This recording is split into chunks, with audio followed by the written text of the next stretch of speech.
do some sketchy shit. Do-da, do-da, hope I get away with it. Oh, do-da, day.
Okay, so what the hell just happened there?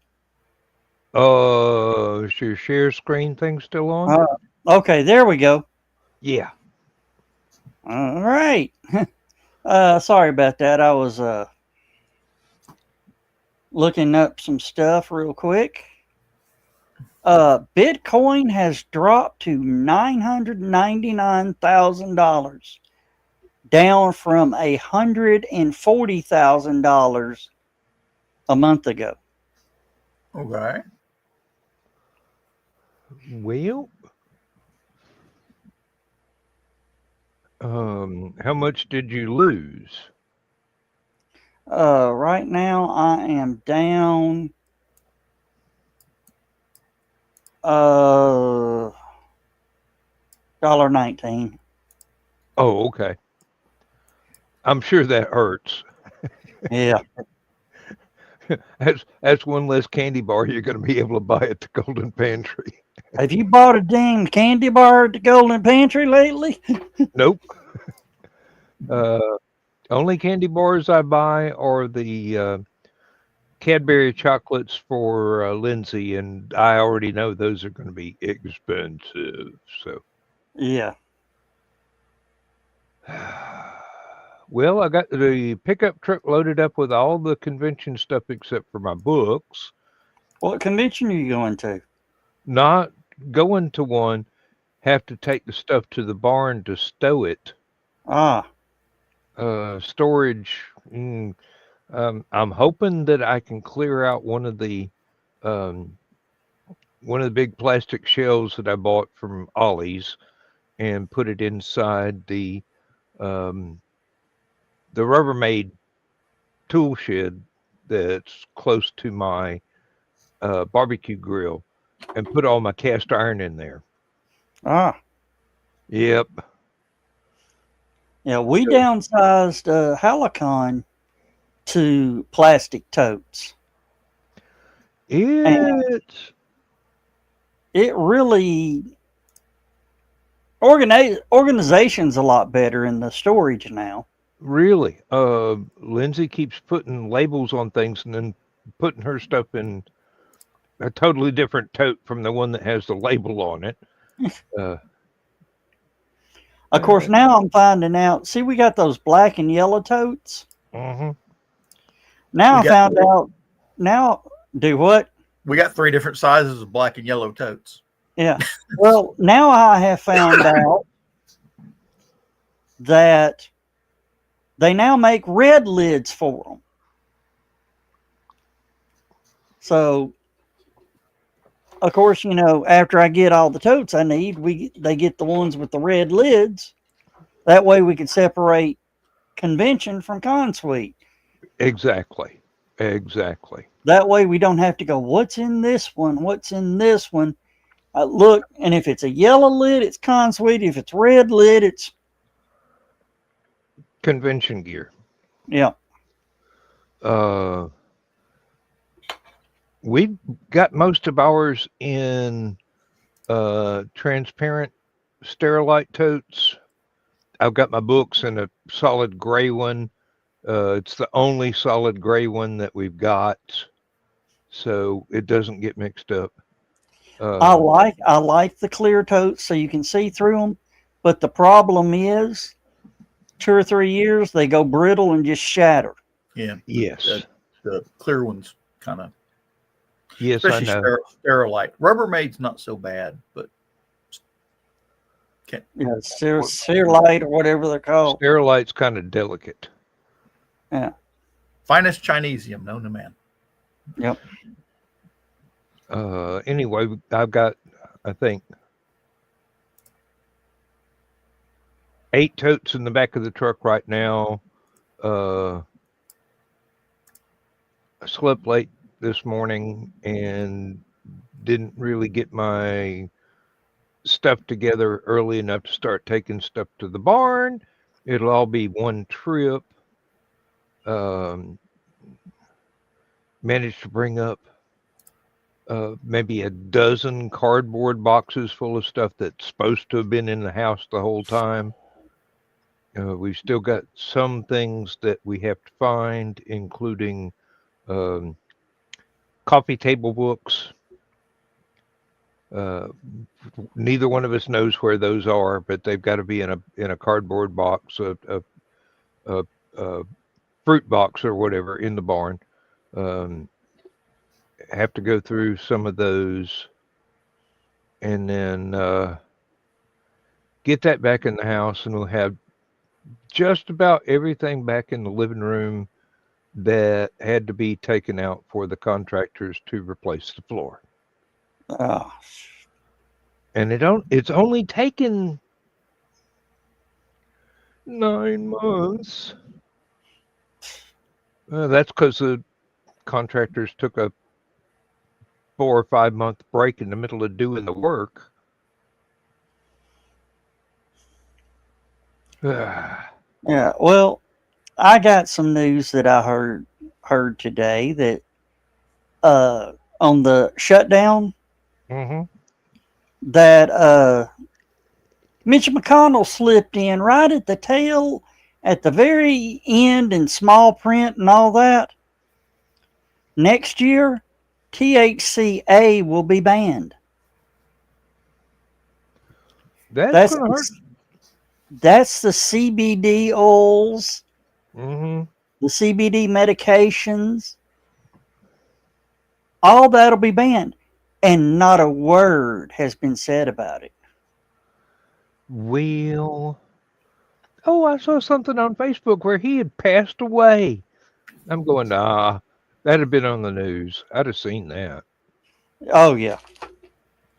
Yeah, that old codger's too mean to die. Devil ain't done building his room yet. Still waiting on the lava floor to be implemented, huh? It's not deep enough. Or hot enough. Cicadas. They're going to make a ceiling like 50 feet high with rafters and put cicadas in all the rafters.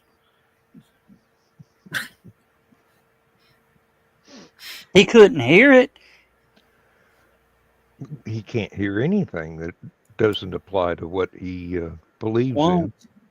Yeah. In the news today, Blue Origin just launched the new Glenn rocket and landed it. They put 2 NASA satellites that go into Mars, I think was where it was, and landed on their boat. Well, good. It done the perfect first mission for that type of rocket. That's their new one. That's their second mission. Is it? What was first one? First one blew up. Oh, it was a satellite made of concrete. Okay, we got aluminum, titanium, stainless steel, wood, and now concrete. Yeah, whatever Teslas are made out of.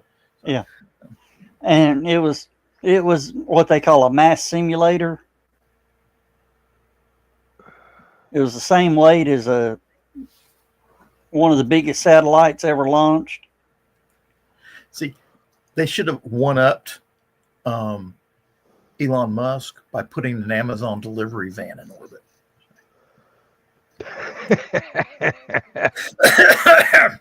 I don't think they've got enough of those actually on the ground yet, so that I don't think they can spare them. Oh, do y'all remember that show that was on the History Channel, Counting Cars? Where the guy restored he was the guy that wore the bandana and restored the cars and all that. I don't remember. Somebody brought him a Tesla Cybertruck and says, I want it polished. It's brushed stainless. How do you polish brushed stainless? You polish it. Same way you would any other stainless steel. Yeah. It's now shiny. As in mirror finish. Okay. With a 3-foot reflection. You put a 3-foot yardstick up on it, you can read the number 36 at the end. Oh, okay. That is a highly polished piece of stainless. Yeah, guy picked the truck up, pulled out of the lot. Woo, woo, woo, woo. They lit him up. That truck's illegal.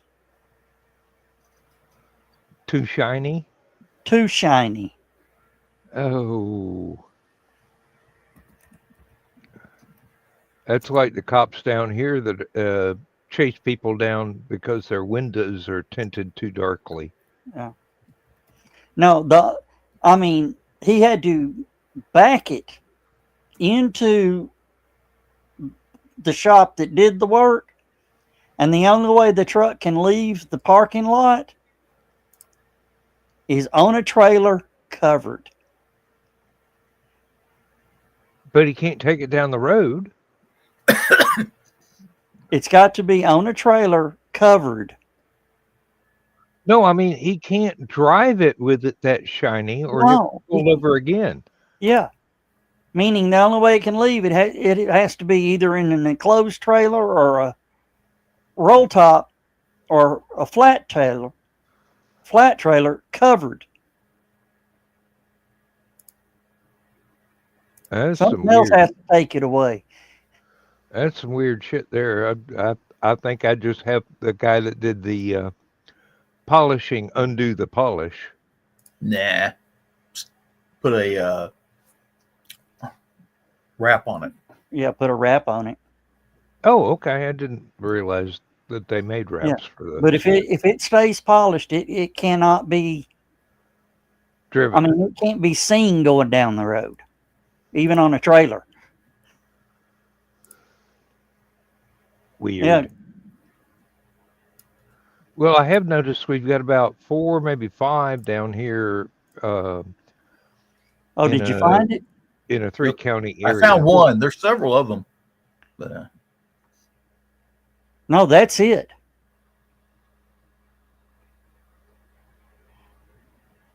yeah. Do that real quick.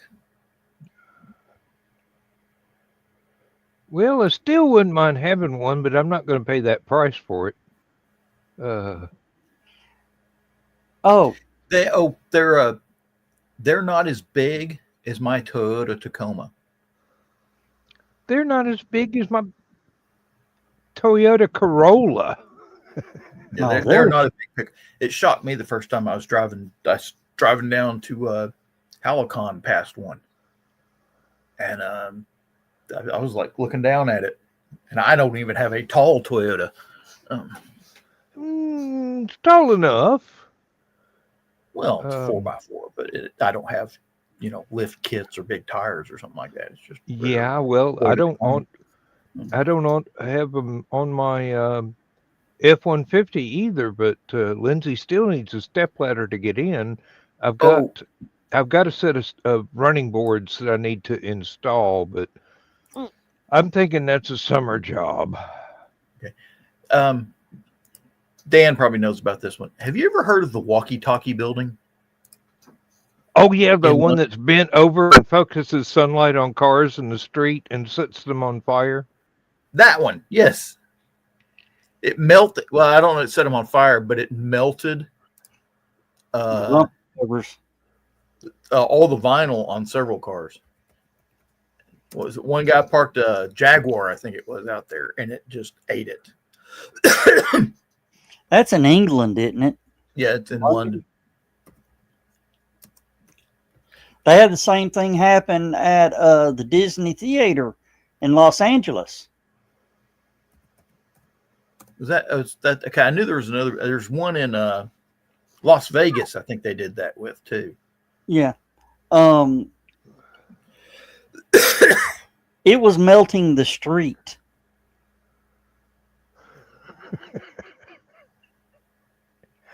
Oh, talk about bad architectural choices.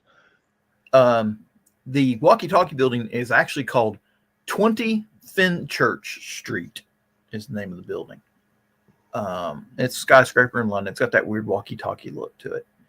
And let me see. It's won awards and such for its design. But during the building's construction, it was discovered that for a period of 2 hours each day, if the sun shines directly onto the building, it acts as a concave mirror and focuses light onto the streets to the south. Spot temperature readings at street level, including up to 196 degrees Fahrenheit, almost hot enough to boil water. And multiply that by rolled up windows in a Jaguar. And up to 243 degrees Fahrenheit were observed. The reflection of a beam of light up to 6 times brighter than direct sunlight shined onto the streets below, damaging parked vehicles, including one on East Cheap, let me see, whose owner was paid £946 by the developers for repairs to melted bodywork. 946 like, what, pounds. Does it? $1,300? Yeah, I'd have sued the crap. Probably less than that. Yeah. I've started just thinking pounds to dollars equal. I mean, when you're over there, you're spending pounds. Okay. When you come back, you're spending dollars. The temperatures were so hot. The people that owned the building basically said, "No, it doesn't get that hot. That's that's bullshit. It doesn't get that hot."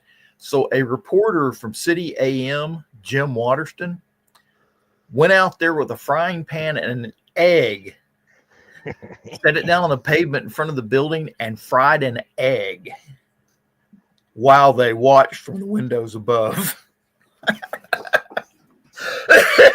It's going to be hard to flip that sucker. Then the media responded by doubling down, calling the building the Walkie Scorcher and the Fry Scraper. Fry Scraper. I like that one.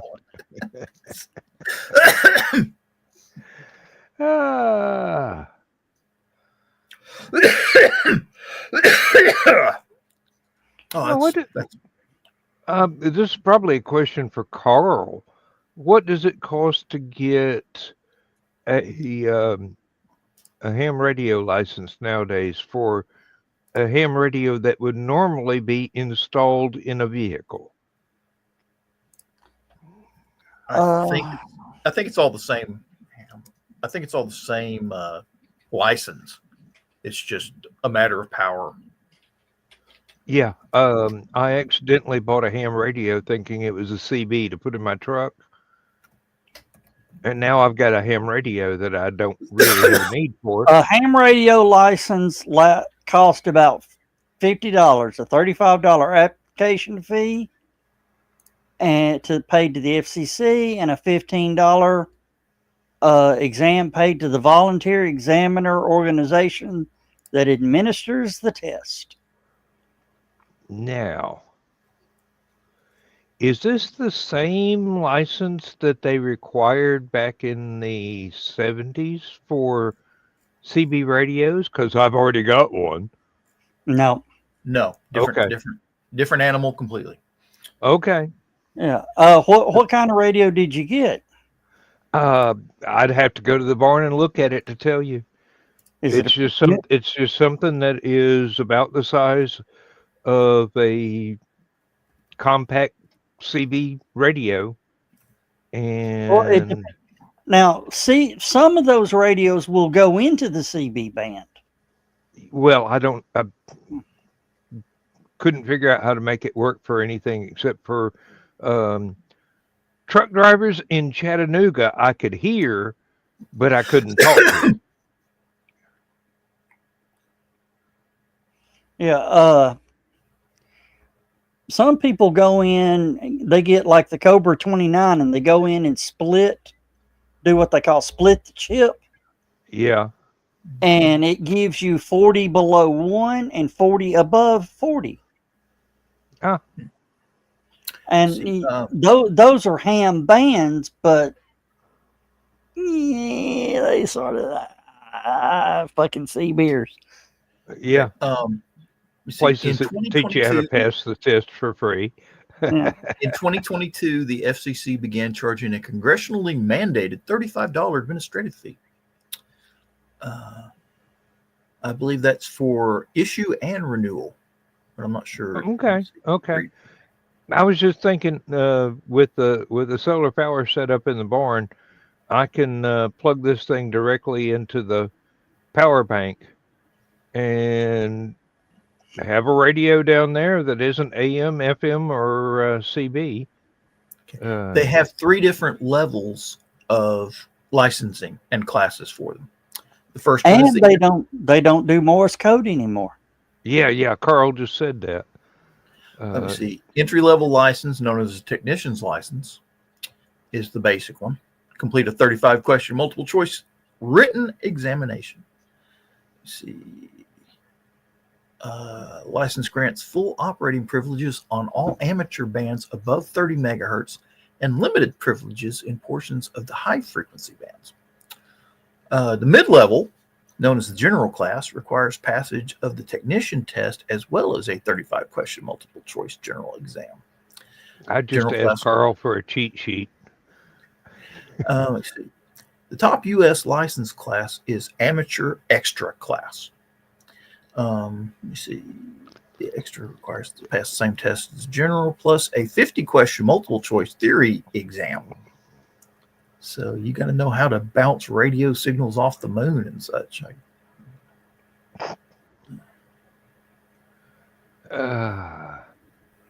Grandfathered license classes.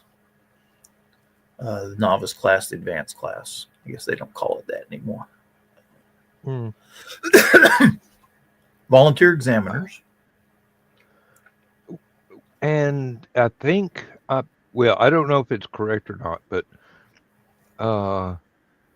I have been told if I don't try and reply to anybody, if I just listen to the damn thing for entertainment, I wouldn't need a license. But no, exactly. As long as you're not transmitting. Yeah. Once you start burning out light bulbs in South Florida, that they want you to have a license. I would probably just turn it on and just to have some noise in the background that isn't the only classic rock station that my weather radio can pick up. Because it's either... You don't have hills around. You don't have hills around you, do you, Dan? I'm on top of one. Okay, so you could put up an antenna and pick up something. So. Well, yeah. See, one of the problems with ham radios in Chattanooga is all the good ones were up on Signal Mountain, hence the name. Sort of. No, I just take the antenna that came with it with a magnetic mount and get on the ladder and climb up to the roof of the barn and stick it to the metal roof of the barn. Like I said, about the only channel that has any activity is truck drivers in Chattanooga. And I don't know that I would be able to carry on a meaningful conversation with someone driving an 18-wheeler from Chattanooga to Atlanta and back or whatever. There's no common ground for me to find a topic of conversation, but it would be noise. You know, it's awfully quiet in the barn while I'm trying to do something. I do have an old CB that I could I use a cigarette lighter outlet splitter and plug in down there too, and that I know how to use, but there's practically nobody within range down here that I want to talk to. Only reason I've got CB radio in the truck or in the van is if I run up on a rolling roadblock and I'm trying to figure out, hey guys, which lane do I need to get in to be out of everybody's way and merge successfully into this restricted traffic flow? Dan, I'll tell you a trick to getting good with the truck drivers when you're on the freeway like that.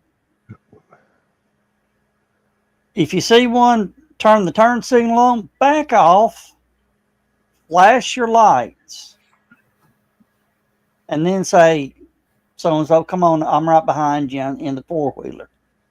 And he'll scoot over and go, you'll hear a thank you, and then flash his lights. Actually, if you do that a few times, word will get out that white four-wheeler with the F-150 has ears, and be nice. I just basically listen to the chatter and then politely go, anybody ahead of me? Give me some advice. Do I need to be in the left lane, the right lane, the center lane? What I don't know what the holdup is, but I don't want to be wait until the last minute to have to change lanes. Yeah.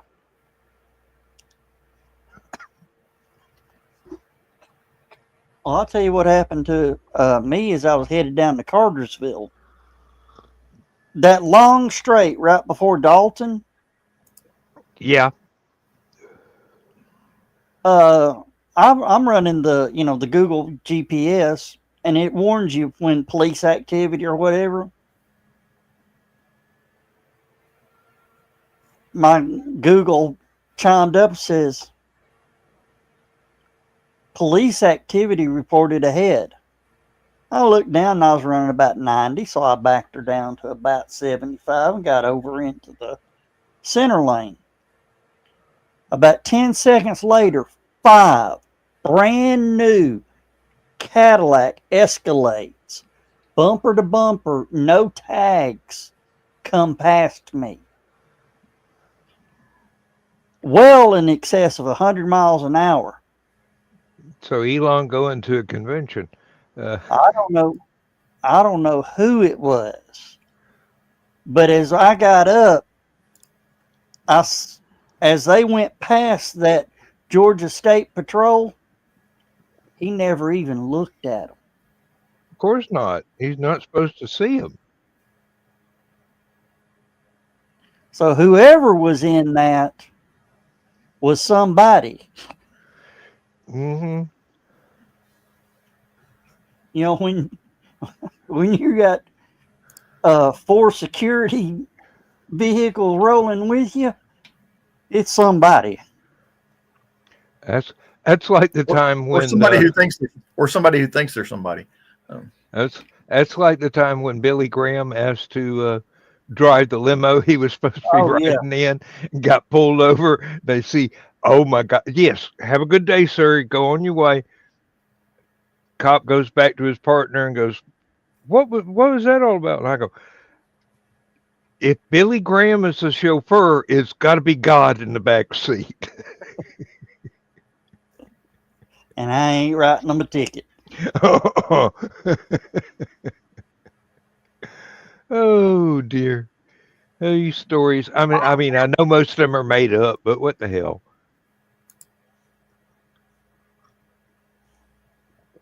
A good Now- story bears repeating. You know who Clayton Moore was?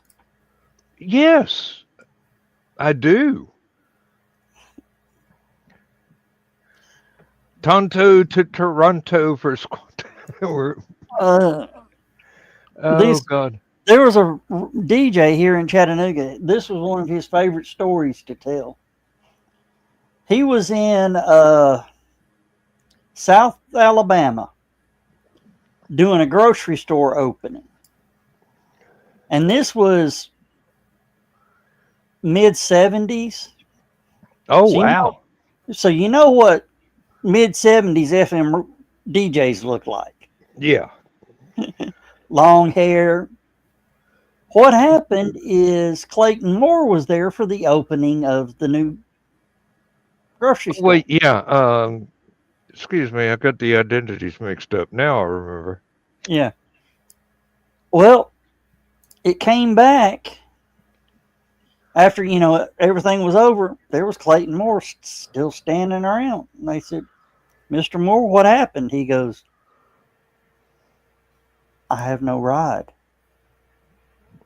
They dropped me off and nobody has came to pick me up." I said, "Well, we're headed back into town. Are you staying at a hotel or what?" He goes, "Yeah." Told him the hotel. So he says, "If you don't mind riding with us,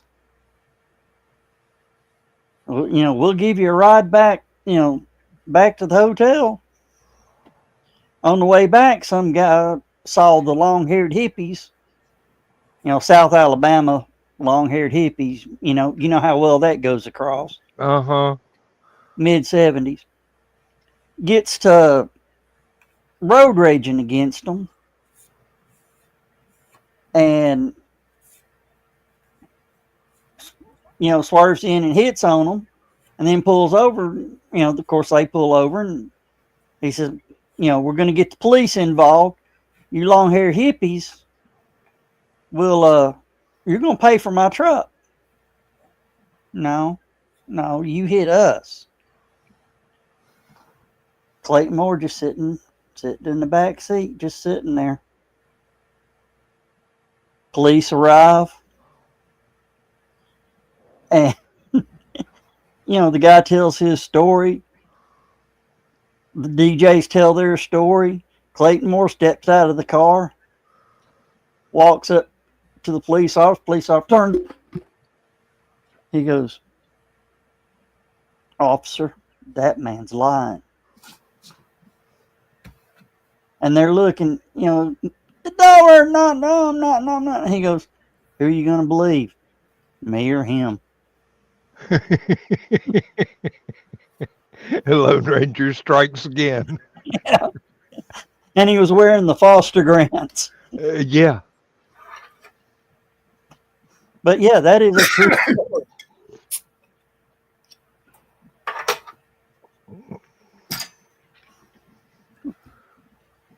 Officer, who you gonna believe, me or him? Oh. He said they got drunk that night.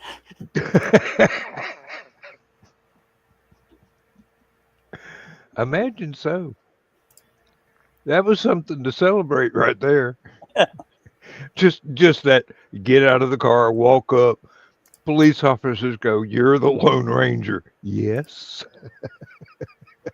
I had a friend used to do military reenactments, and he told me this story. One of the guys in their group, they did World War II reenactments. One of the guys in their group was a state trooper, and his father had been a Nazi official in Germany, but had escaped Germany before the war ended and wound up seeking asylum in the United States. Basically, turned evidence against the Nazis. Mm-hmm. But he brought all his old Nazi memorabilia with him, the uniforms, the knives, and just all that sort of stuff, including China, just like they had a China set, had swastika on the back of it, made just for the Nazi party. I know. So he was real big in the Nazi memorabilia and such. And he had gotten an old Volkswagen thing and dressed it up like the old Kubel car, the little The German, Kugelwagen. yeah, their version of the Jeep, basically, Yeah. and had a full black SS Obergruppenführer uniform, you know, the whole thing. So he's driving this reenactment, and this old lady went to pass him, big old Cadillac, came out, and she cut over, hit him, just right in the front bumper. So he's like, I can't believe it. So they all pull over. He pulls out, and of course, being a state trooper, he gets out of the car, adjusts his uniform, puts the hat on, goes walking up to the car. It turns out this old lady had survived one of the concentration camps in Poland. Saw him walking up the car, had a heart attack on the spot.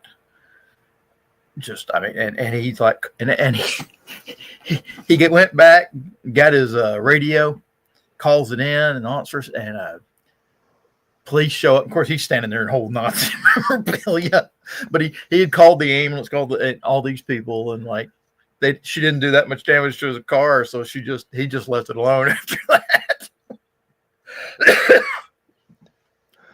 Oh, Lord. And the bad part is, he was only driving a mile. Oh, yeah. Luck From would his have house it. from his house to where they were doing the reenactment down at this park, and he didn't get a quarter mile down the road before somebody hit him. Of course, they say most accidents happen close to your house. Yes, indeed. I've begun. This is the time of year where I've begun driving slower, looking for deer running across the road. Hopefully, it's not the ones that come up through my backyard. I don't want, I don't want any of those because they're almost like pets. I mean, I can't go outside the fence and pet them, but they'll let me walk really close before they run away. I'm not going to hunt them either. Deer corn. I've done that several times. I've got a couple of old satellite dishes that I can bolt to a tree and put corn at a convenient level for deer to eat. I've done that before. Had to drill a couple of holes in the satellite dish. Of course, it was an old satellite dish. It wasn't worth the shit. Had been let the water drain out so the corn let the water drain out so the corn doesn't rot. It's not a bird bath. It's a deer feeder. Well, what you do is you let them see you put the corn in there.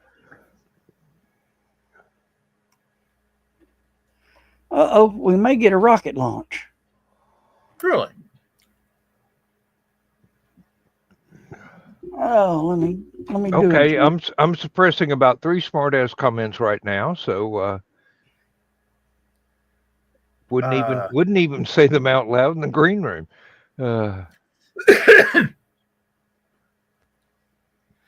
Okay.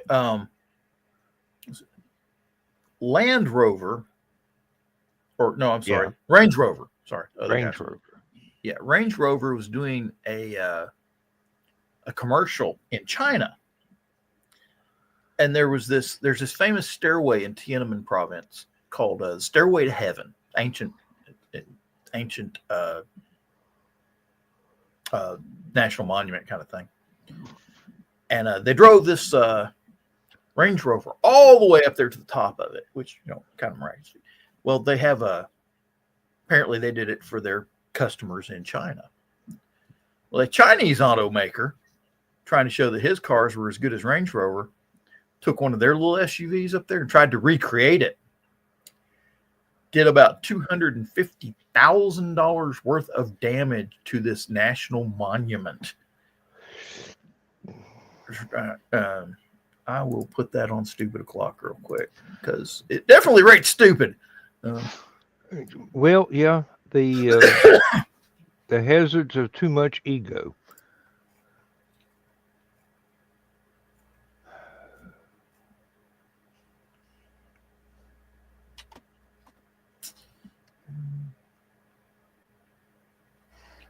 All right.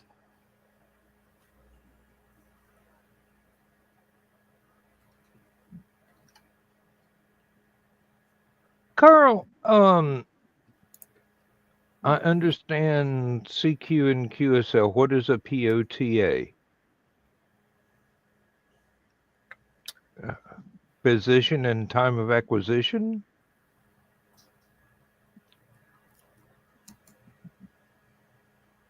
What's your location? What time is it? Where you at? Yeah, okay. Where you at? What time? That's what it looked like to me. I mean, Now I don't know if that's what it is.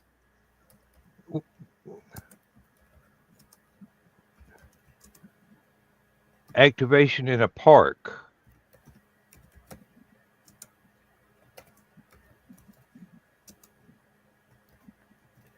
Oh, okay. Yeah, you explain that by using another term that I don't understand in the genre of which we are speaking. Summit on the air, first time on a mountain, park on the air, activation in a park. Okay.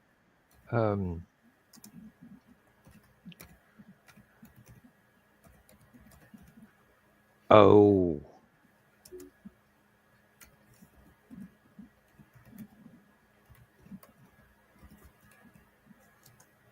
Now that we have the Toyota and the truck, I need to take Lindsay to Smoky Mountains and go all the way up to what is it, Cumberland Gap, to the lookout there. Oh, Klingen's Dome. Up. Well, I don't know about that, but I thought there was the one my family used to go through on when we went basically 441 all the way from Athens to Knoxville and points north. She wants to go to Dahlonega, and I want to take her to Helen.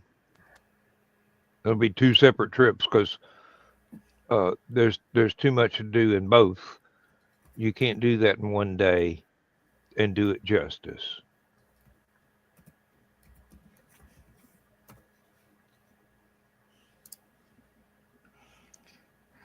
Oh, wow. Dan, that was cool to watch Blue Origin's rocket come back. Well, good. But realize this thing is about 3/4 the size of a Starship booster. Yeah. It's a pretty big rocket. Goes without saying, rockets ain't small unless they're SDs. Yeah. Oh, John, did you notice after it landed and the legs were out, the big sparks, explosions around it? No. It welded itself to the deck. That's kind of cool. Yeah. It's a hot engine. No. I mean, if you actually had like arc welders built into the landing gear and drained your batteries, arcing it to the deck, you just go in and cut it loose when you get to where you're going. You don't have to worry about mooring it. That's where you're glad to have Angle Grinder Man on your team.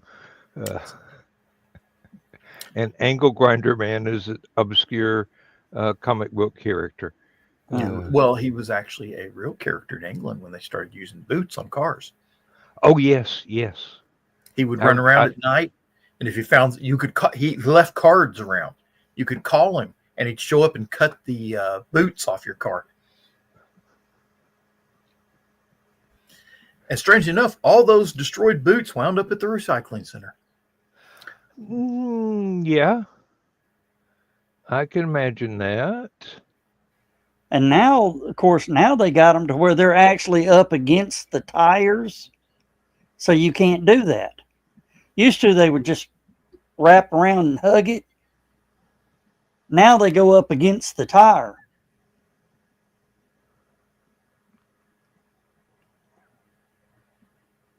So if you go at it with the grinder, you got to be real careful or you cut a hole in your tire.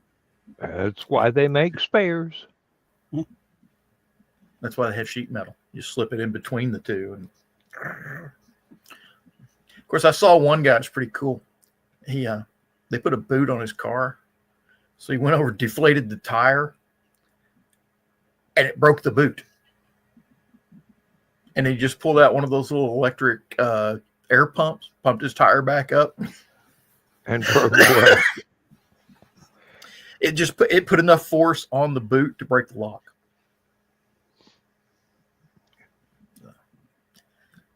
Made in China. Isn't everything?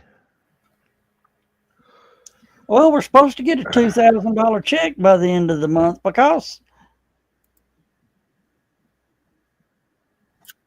$2,000 check from whom?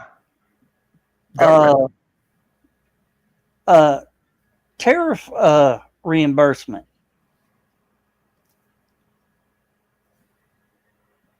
Yeah, hang on a minute. I'll look it up here real quick and read it. Really? I need to know about this. Be nice if they did it before Black Friday. Nah, do it right after. Of course they would. Yeah, really. $2,000 stimulus check update today. See, let me find. I'm trying to find a credible news source here. Here we go. USA Today is pretty good.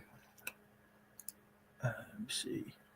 Are we getting $2,000 stimulus checks? Eligibility updates from Trump administration. And this is on November 12th. Wait, that's a little old, isn't it? No, it's yesterday. It's yesterday. Yeah, it's a little old. It's yesterday. The Trump administration provided several new updates on November 12th for the president's proposed $2,000 dividend check. White House appeared to double down on the payment promise and has even given insight to who might be eligible for the payments. The update comes only a few days after President Donald Trump promised most Americans $2,000 per person from the success of tariffs in Truth Social post. Here are the latest updates, including who could be eligible.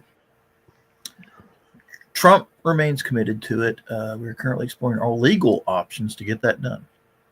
Let me see. His team of economic advisors are looking into it. Despite his commitment, the stimulus checks aren't a guarantee.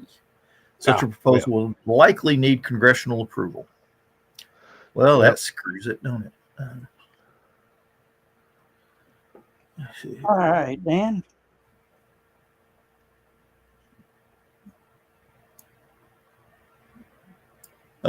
Okay, they're still saying maybe.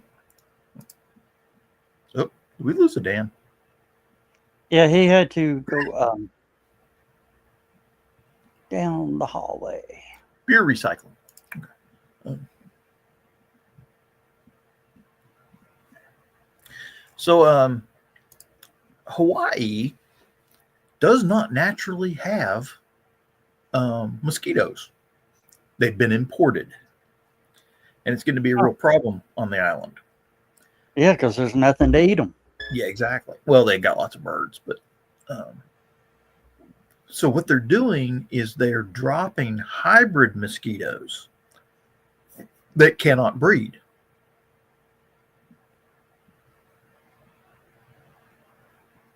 The idea being that they'll mate with the females and the females won't lay eggs, and that'll kill off all the mosquitoes. Yeah, that ain't gonna work.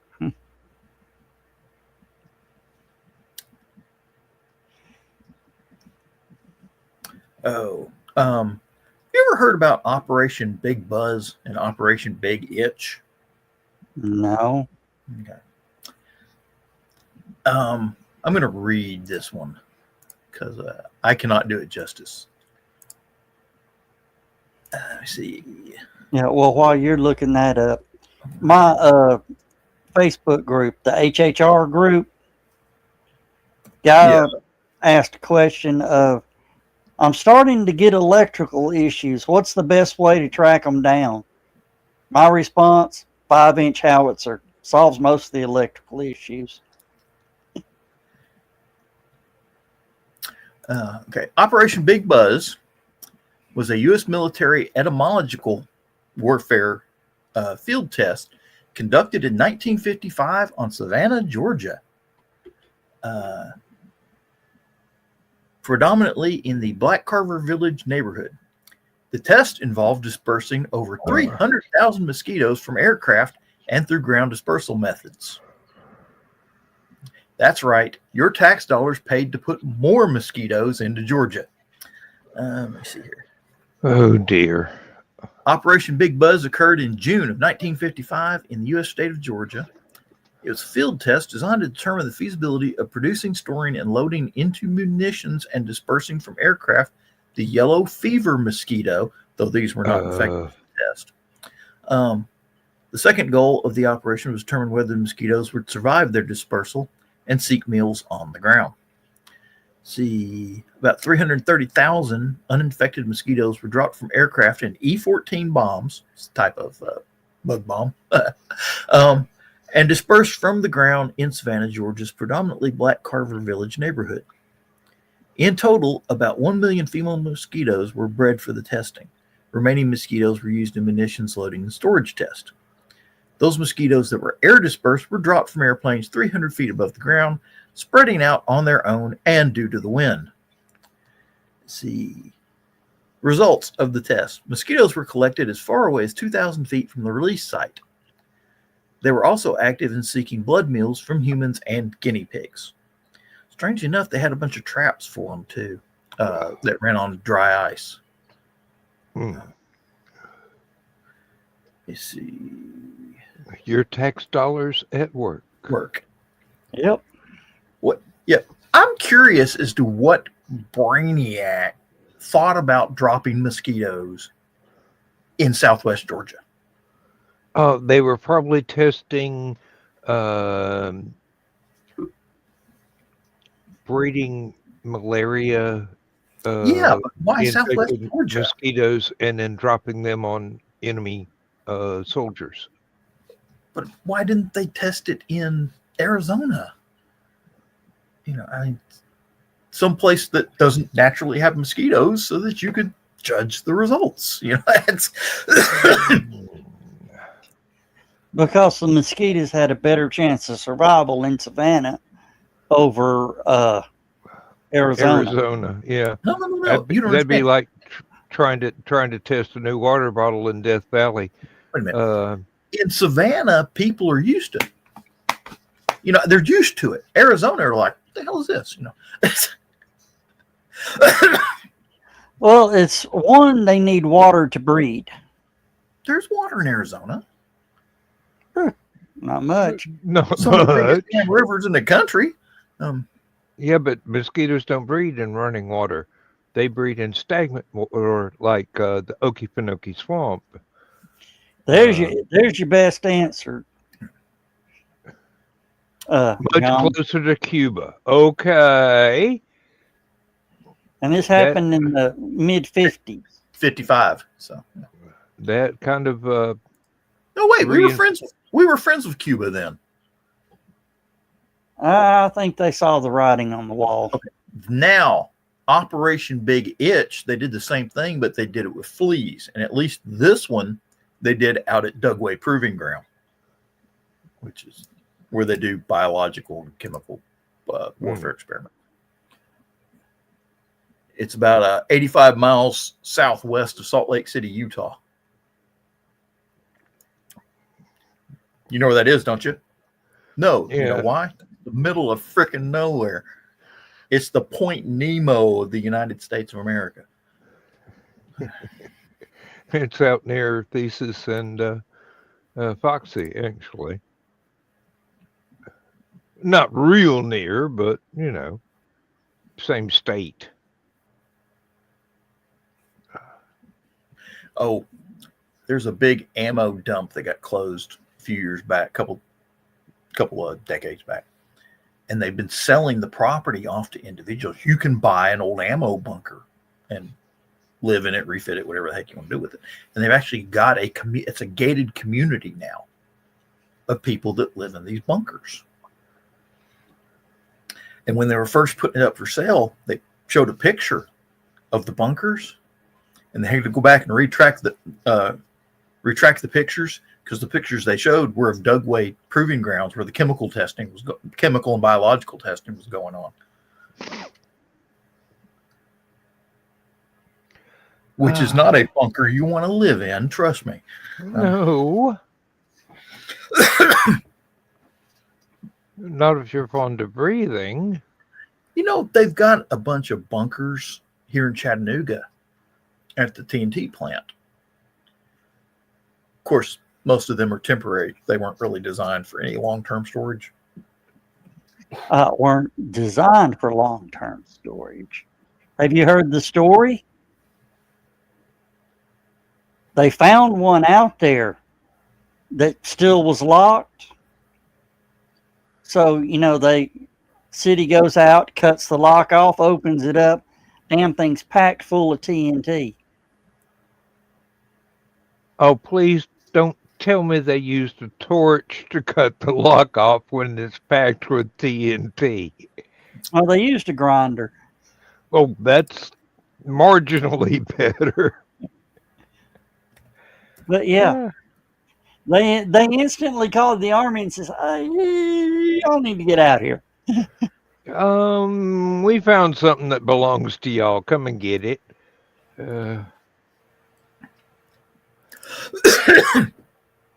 Oh, and let me see, bring this up real quick here. And really, that age of TNT would be very unstable. Not really. Not really. Okay. No, I mean, no. It's actually, that's one of the reasons TNT is so standard. It's incredibly stable. Oh, okay. You can set it on fire and it'll burn. That's it. I mean, it doesn't blow up or nothing on its own. So that is one of the bunkers out there at the TNT plant.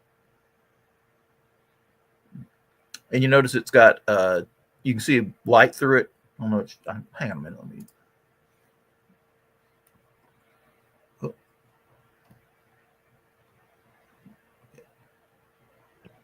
And they're all designed to blow out this way. So. Oh, okay. Yeah, that would explain why the doors are so flimsy. It's like firework factories having really thick walls but a really thin roof. Exactly. See, that's what they look like when they're locked. Hang on a minute, let me bring that one up. Can you also? Oh, yeah. No picture. Darn it! I hate it when it does that.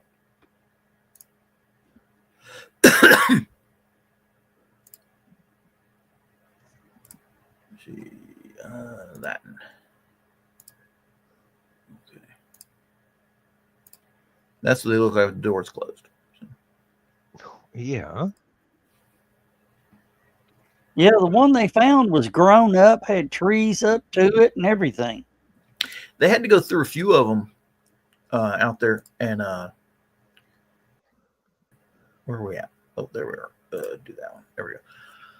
They'd go out there, a few of them, and they would run a line of gunpowder into the bunker outside, set it on fire, and walk away. And some of them still had the chemicals from the old TNT processes in the concrete floor. So they'd set it on fire, just let it burn off, and yeah.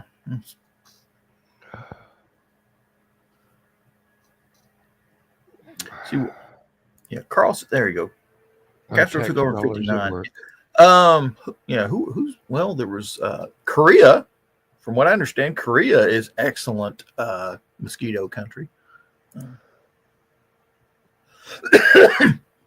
Well, and a lot of Georgia is the same climate as England.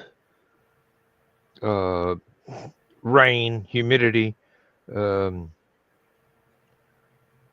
little bit more oppressive heat here, and not quite as New England coldish in the wintertime. I love watching the Brits talk about it's so hot, it's so hot. How could anybody live above 30 degrees Celsius? Yeah, I was watching. Was it Harry Potter and the Order of the Phoenix? It starts off with that heat wave. Everybody's sweating their butts off, and I'm like, Turns out it's just barely 70. Yeah. Well, I mean, England has humidity. That is one thing I'll give them. mhm. I've explained to a few Brits that,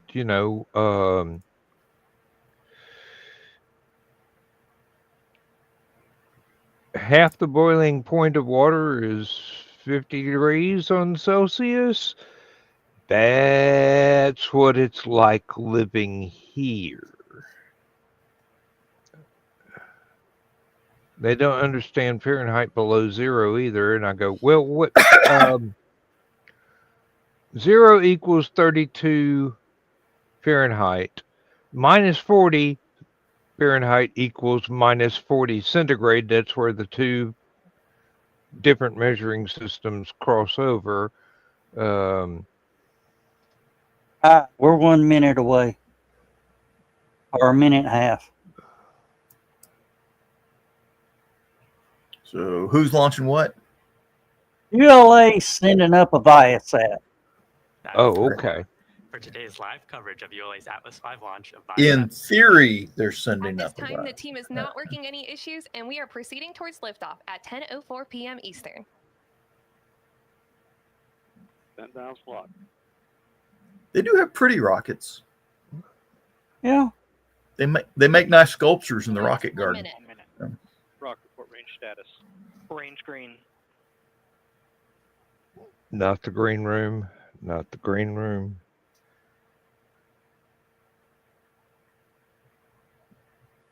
Definitely not the green room. Okay. This launch tower is kind of Stable at step 3.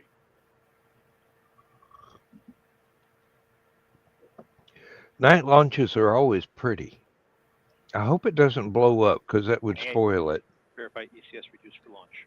Verified. 25. Status check. Go Atlas. Go Centaur. Go Viasat.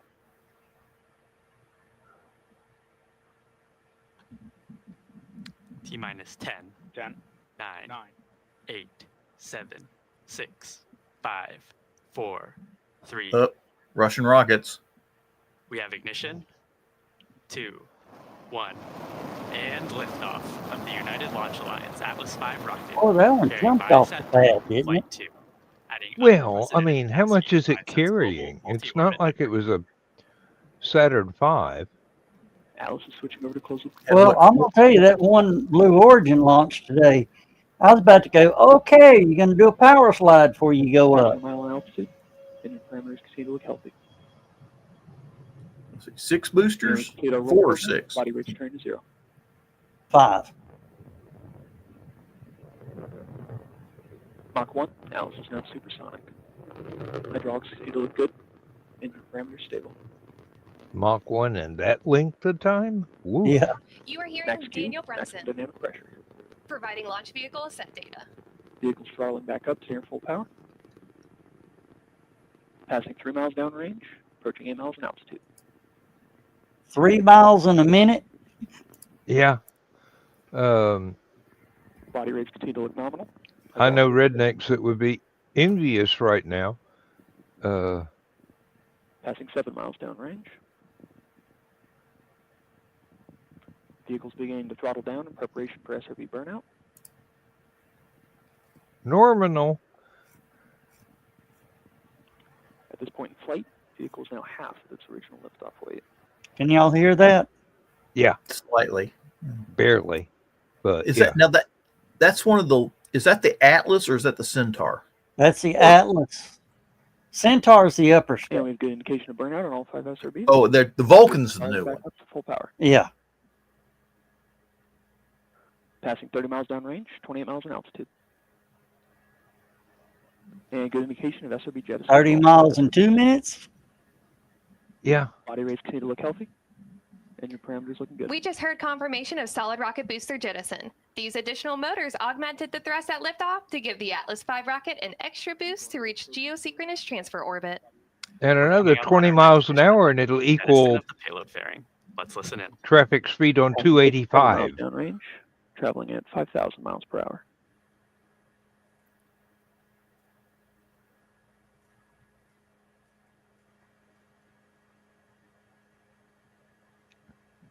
They need to fire the AI that's doing the closed captioning. Yeah. Takeoff with that speed, you can imagine the pressure power on your jet. Yeah, that's why that one will never be man-rated. Or, excuse me, human-rated. Approaching 60 miles in altitude, 6,600 miles per hour. And we've got activation of the second stage RCS system. Hydrazine coming up to flight pressures.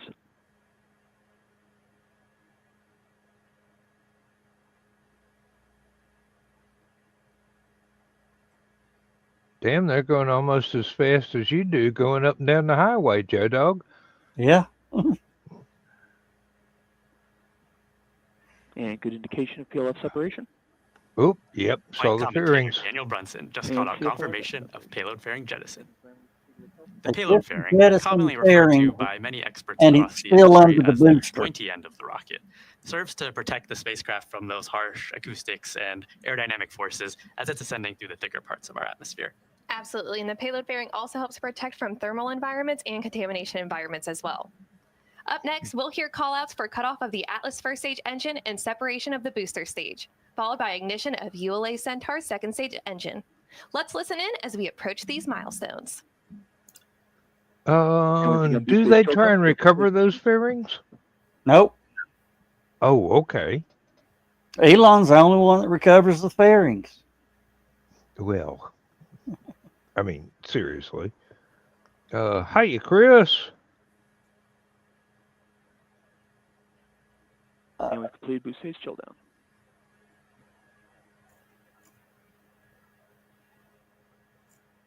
And good shutdown. They're doing 5.7 kilometers an hour. Good indication of Centaur separation. Pre-start on LO2 and LH2.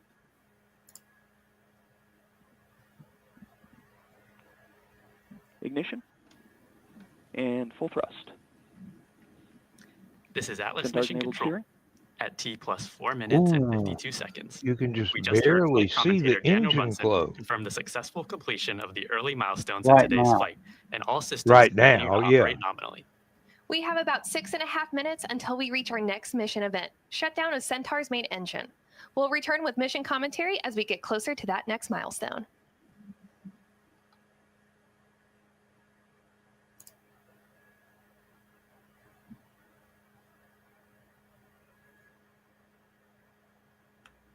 The next milestone. Like I said, fire the AI. Find somebody that's been using First plan burned. MIRC but for 30 years and get them to type it up. Hydrazine line temps are beginning to approach bottle temps.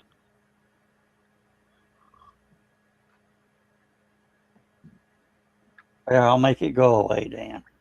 No, it's Vehicles approaching 700 miles downrange, 28 miles in altitude. I'll turn it back on. it's all right. I mean, It's already 1,060 kilometers downrange. Centaur PU's gone to closed loop as expected.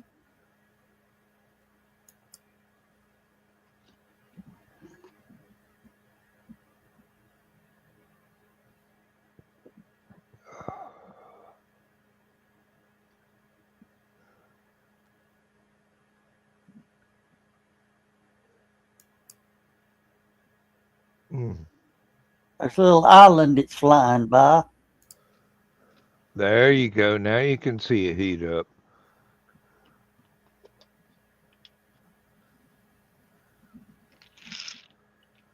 And we've switched over to our teacher's data format. Signal strength continues to look nominal.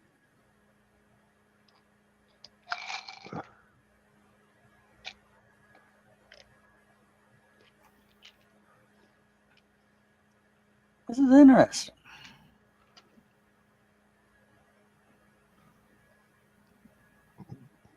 Vehicle's now A 1,030 domino.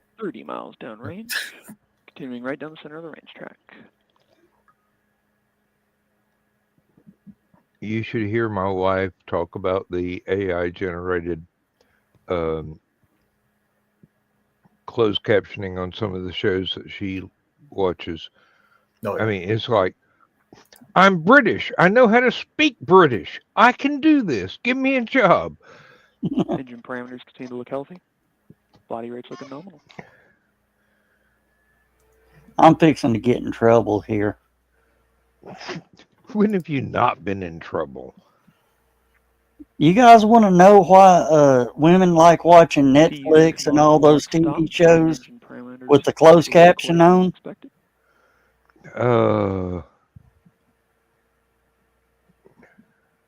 Because they don't know how to listen.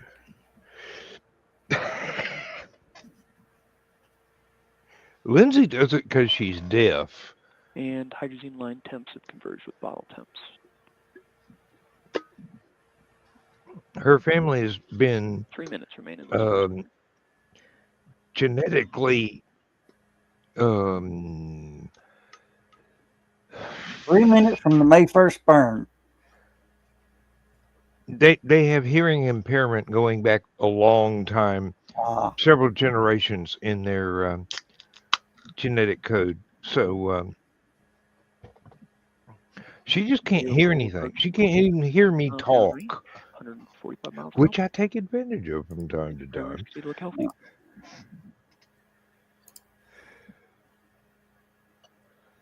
Yeah.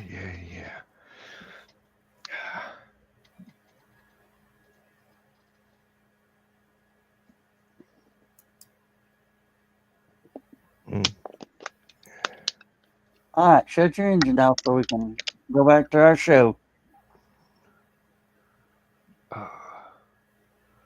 Well, that's an animation anyway.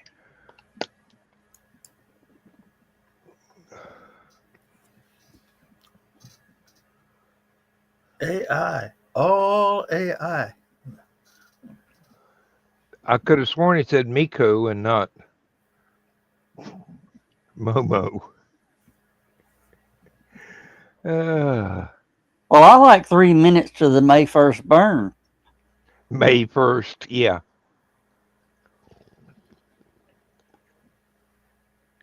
That would be Mayday. Body rates continue to look nominal. RCS thruster firing is continuing as expected. Oh, Lord.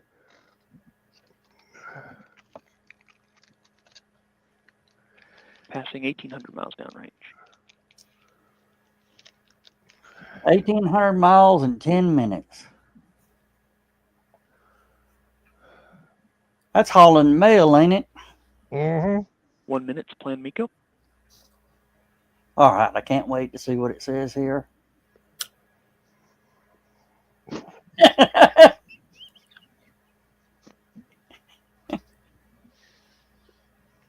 1 minute to plan makeup. Makeup.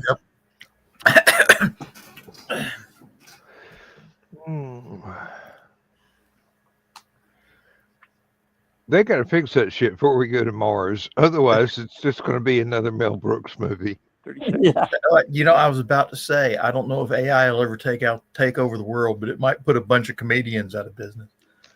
30-second. This is Atlas Mission Control at And L we have plus a 11 IP minutes and 10 Mayday seconds. 1. We're coming up on the end of the first of 3 Centaur upper stage engine burns. Let's listen in.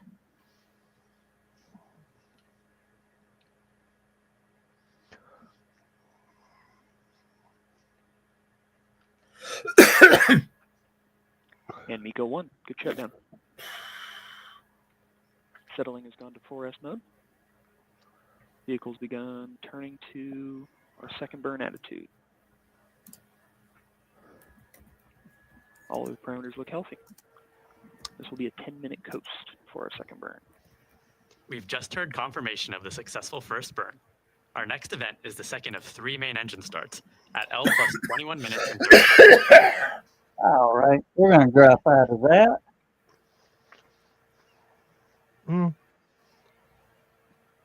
Where's I'm Zach sorry. when you need to hear him squeal? See, Zach doesn't run the closed captions. He would have been rolling in the floor. Basically, I was too, except it was more like groaning in pain.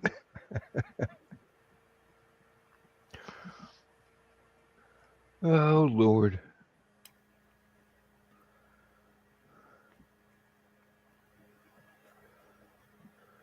I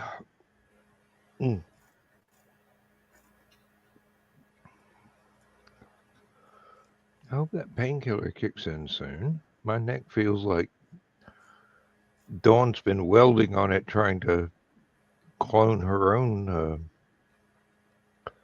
bionic parts into my neck.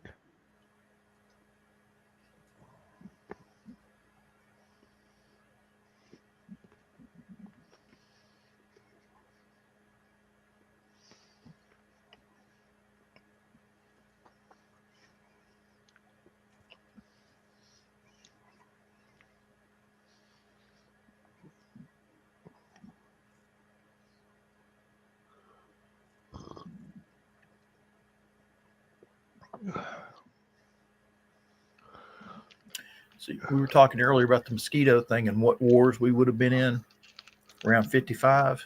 Yeah. See here, we would have had. We were helping to overthrow communists in Albania. The Puerto Rican Wasn't Vietnam starting to sort of not rumble? just yet. Let's see. Puerto Rican Nationalist Party insurgency. This took place in Puerto Rico. The Korean War ended in 53. Yeah. Air battle over Märklin. Was apparently we went to war with Czechoslovakia and nobody told me. Let me see. Taiwan Strait crisis, the first one. People's Republic of China. Let's see here. And then Vietnam was 55 to 64, and then 65 to 73, and then 74 to 75.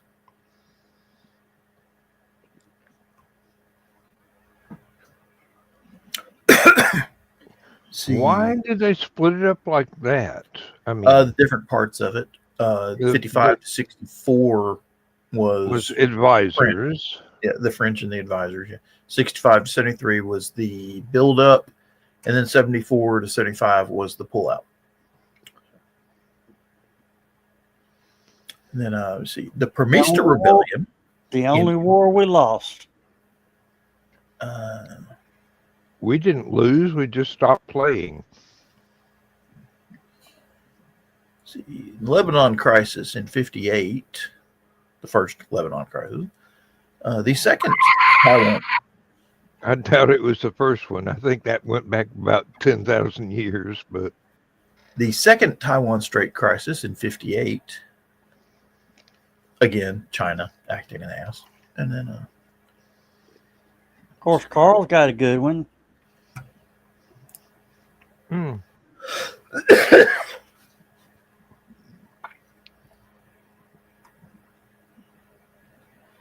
Apparently, they're building up for Venezuela, from what I've heard. So, Lindsay started hiding her birth certificate and trying to dig out her British passport.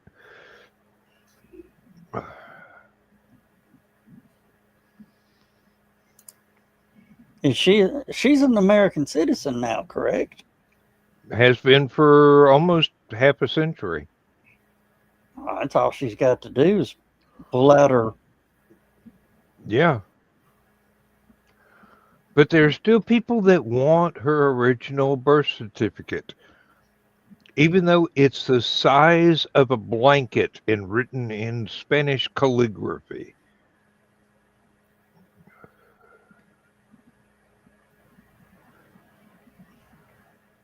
If you show it to them and they go, "What's this?" I go, "My birth certificate. That's what you wanted.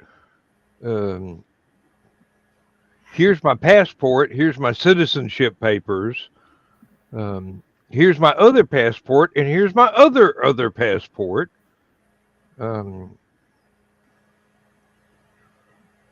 Although Chavez supposedly denied her birth citizenship for Venezuela.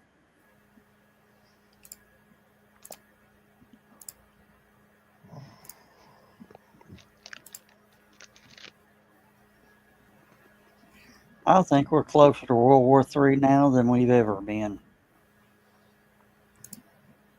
Joe, What? we're always closer to World War III than we've ever been.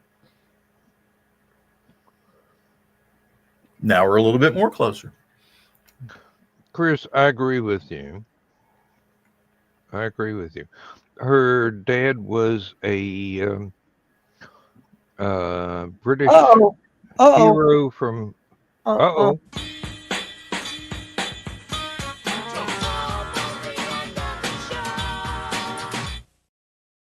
Okay, get that out of the way. Yep. Chris, her dad was a British veteran of D-Day, and then he became an accountant for Standard Oil, and that explains why the family was in South America when she was born. Okay. That sounds James Bondish to me.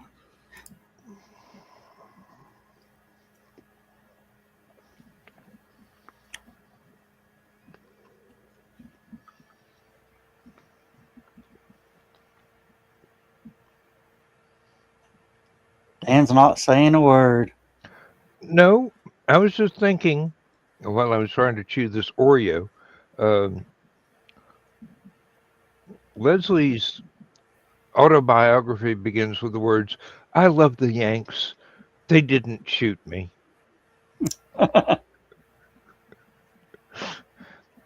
He evidently in World War II he had a habit of having tanks blown out from under him and walking out on fire. One time he got captured by an American patrol, and they were about to kill him because his particular tank unit had black uniforms, just like the German. Mm-hmm. And then they heard his Southern English accent as he was asking for a cigarette while his shirt was on fire. Don't need a light. I've got my own. Well, you heard about that first Iraq war? Mm-hmm.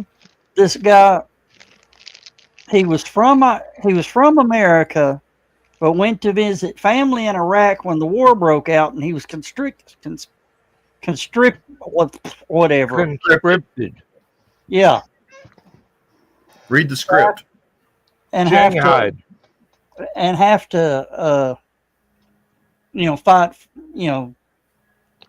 and he did bare minimal, missed everything he shot at intentionally. Gets out, pulls off his Chicago Cubs shirt, I think it was, and says, "It's about damn time y'all boys got here," in perfect English.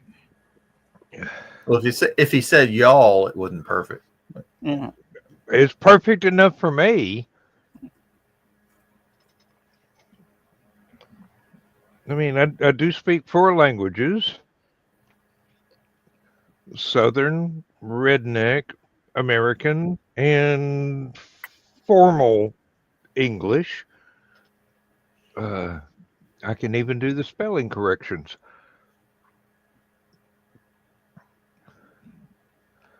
Yes, Joe Dog, there is a difference between Southern and Redneck. It has to do with the being able to understand the Jack Daniels accent, where everything is just one long vowel movement. Yeah. Oh, Well, it's Dan. yes. It's that time, ain't it? Yeah. Well, proper Southern English is just a British accent with a long drawl. Uh-huh. And oh, I forgot. I can actually speak Appalachian too, which is closer to Scottish and Irish than anything else. Yep. And Cherokee is real close to Gaelic. Now that I did not know. I don't speak Gaelic, otherwise I probably would have realized that before. All right, with that, we got to tip our hats, gentlemen. Good night, everybody. Thanks for being here, Dan, John, Chris, Carl, Donna. We're gonna have Yep. to get Zach in here one night talk about rockets. Oh, yeah. Oh Ain't yeah. seen him since surgery, so And possibly be making some announcements maybe as soon as Saturday, but probably by Thursday, This is Thursday. next Thursday. We gotta wait that long? Yep. It's gonna be real hard to keep my mouth shut. Yep. All right. We'll holler at y'all later. Good night, everybody. Good night, everybody. All right. Got to hit.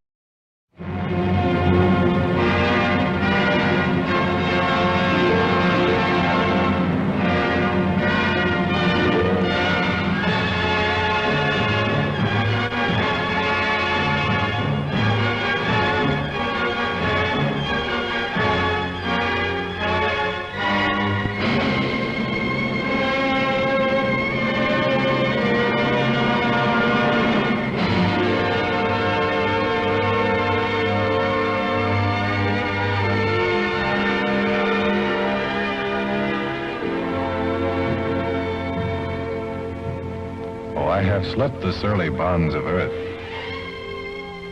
and danced the skies on laughter-silvered wings. Sunward I've climbed and joined the tumbling mirth of sun-split clouds and done 100 things you have not dreamed of.